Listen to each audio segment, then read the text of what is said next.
La Basilica dell'Immacolata ha ospitato stamane la celebrazione della Virgo Fidelis, patrona dell'Arma dei Carabinieri, nonché la commemorazione del 73° anniversario della battaglia di Culco-Albert e della giornata dell'orfano.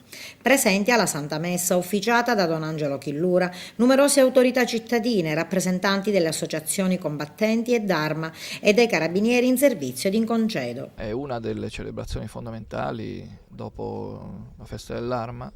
Ricordiamo in un'unica data non soltanto la Vergine Fedele nel giorno della presentazione della sua consacrazione al Tempio, ma ricordiamo anche una delle battaglie più importanti e più cruente della storia dell'Arma, che si è conclusa tragicamente il 21 di novembre del 1941, la battaglia di Culco, e ricordiamo anche la giornata dell'orfano, che in qualche misura ci richiama la nostra attenzione e la nostra sensibilità rispetto a tutti coloro che hanno perso qualcuno o qualcosa. Quindi è una giornata importante, tant'è che cerchiamo di onorarla, di celebrarla nel migliore dei modi. Una messa e una sorta di ricordo anche del fatto d'arme, in ordine al quale e attraverso il quale in qualche misura troviamo ispirazione ogni giorno. La Virgo Fidelis, celeste patrona dell'Arma, si ispira al profondo senso di fedeltà presente in ogni soldato che serve la patria, peculiare caratteristica dell'Arma dei Carabinieri